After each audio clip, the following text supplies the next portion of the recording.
Hello, good morning. In this video, we shall read the chapter Geography lesson. Geography lesson. भूगोल का अध्याय. Can you imagine what your city would look like if you saw it from 10,000 feet above the ground?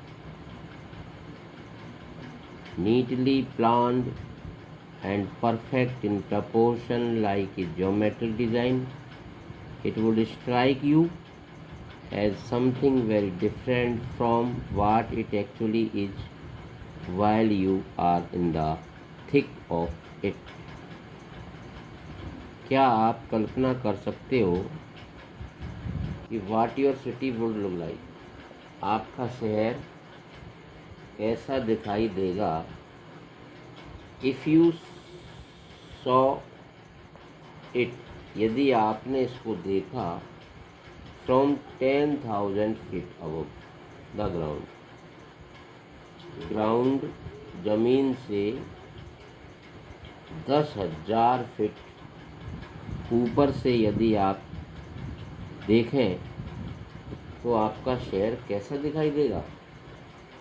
Neatly plan, अच्छी तरह से सुनियोजित, और perfect in proportion like a geometric design, और ज्यामितीय रूप डिजाइन की तरह एक पूर्ण प्रपोर्शन में. इट वुड स्ट्राइक यू, आपको बड़ा ऐसा लगेगा एज समथिंग वेरी डिफरेंट, कि यह बिल्कुल ही अलग है. वाट इट एक्चुअली, जैसा आप इसको मानते हो, is while you are in the thick of it, जब आप इसकी घनी आबादी में होते हो तो जब हमें ये बिल्कुल सुनियोजित वेल प्लान लगता है, लेकिन ऐसा नहीं होता है जब हम इसको लगभग 10,000 फीट ऊपर से देखते हैं. Here is a poet's description of just such a view of the city. यहाँ पर एक कवि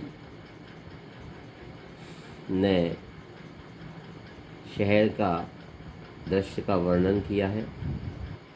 and some question that came to his mind, और कुछ क्वेश्चंस जो उसके दिमाग में आते हैं. इस प्रकार इस कविता में कवि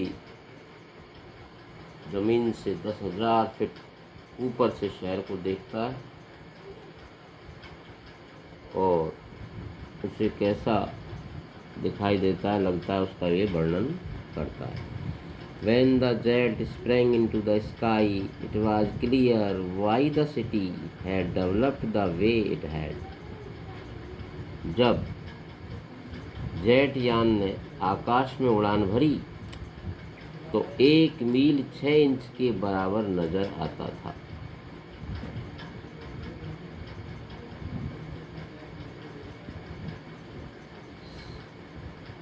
When the sprang into the sky, it was clear why the city had developed the way it had, seeing it scaled 6 inches to the mile.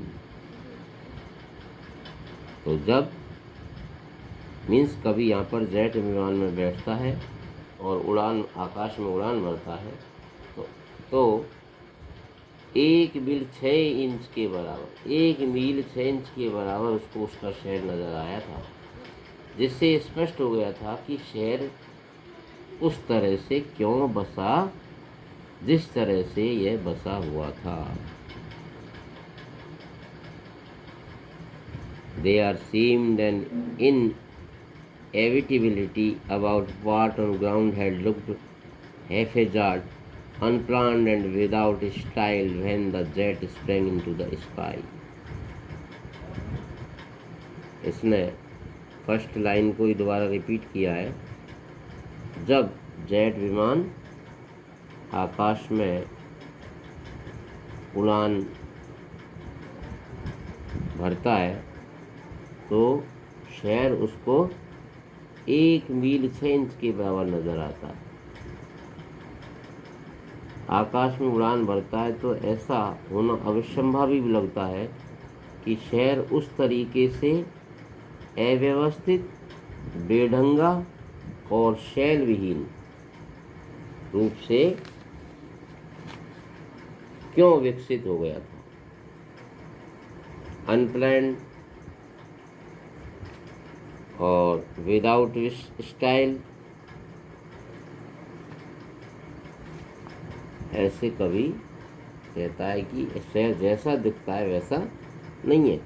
When the jet reached 10,000 feet, it was clear why the country had cities where the rivers ran and why the valleys were populated. The logic of geography that land and water attracted men was clearly delineated when the jet reached 10,000 feet.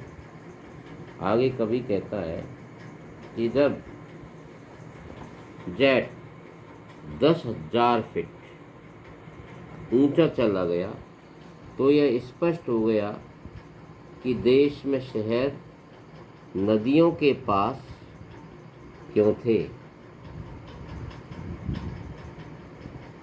Where the rivers rain means नदियों के पास क्यों थे और घाटियों में आबादी क्यों थी। वैलीज वर पॉपुलेटेड। जब जेट 10,000 फीट पर पहुंचा तो भूगोल का यह तर्क स्पष्ट रूप से दिखाई दिया कि जमीन और पानी ने मानव को अट्रैक्ट किया है, आकर्षित किया है। इसलिए ही लोग या मानव जमीन के नदी के पास बसे थे। When the jet rose 6 miles high, it was clear the earth was round and that it had more sea than land. But it was difficult to understand that the men on the earth found causes to hate each other, to build walls across cities and to kill from that height. It was not clear why. आगे यहाँ पर जुल्फिकार घोष कवि कहते हैं कि जब jet 6 miles आई 6 मील ऊंचा चढ़ गया तो यह स्पष्ट हो गया कि पृथ्वी गोलाकार है, अर्थ वाज राउंड, और इस पर जमीन से अधिक समुद्री भाग है। किंतु कवि के लिए but it was difficult to understand, लेकिन कवि के लिए समझना बड़ा कठिन है कि लोग एक दूसरे से नफरत क्यों करते हैं। Man on the earth found causes to hate each other, एक दूसरे से नफरत क्यों करते हैं। To build walls across cities, और शहरों को दीवारों से क्यों बांट देते हैं, क्यों एक दूसरे को मार देते हैं। इतनी ऊंचाई से कभी इस स्थिति का कारण नहीं समझ सका। It was not clear why, इसके लिए क्लियर नहीं हो सका कि ऐसा क्यों है, शहरों को दीवारों से क्यों बांटा जा रहा है और एक दूसरे को लोग क्यों मार देते हैं, ये उसके समझ में नहीं आता। इस प्रकार इस चैप्टर का जो सारांश है वो यही है कि कवि शहर को ज़मीन से 10,000 फीट ऊपर से देखता है। वह जेट विमान में उड़ रहा है। पहले तो शहर व्यवस्थित और बेढंगा लगता है, ऊपर जाने पर वह समझ पाता है कि ज़मीन और पानी आदमी को आकर्षित करते हैं, क्योंकि ये दोनों ही उसकी मूलभूत आवश्यकता है। और अधिक ऊंचाई पर जाकर कवि देखता है कि धरती गोल है और उस पर ज़मीन की तुलना में पानी बहुत ज़्यादा है। कभी यह समझ नहीं पाता है कि धरती पर लोग क्यों एक दूसरे से नफरत करते हैं, शहरों के बीच में जो दीवार क्यों बना देते हैं और वे एक दूसरे को क्यों मार देते हैं। इस प्रकार ये आपका चैप्टर फिनिश होता है। इसके कुछ क्वेश्चंस हैं क्वेश्चंस आपको सॉल्व करने हैं पेयर नोटबुक में। Thank you once again.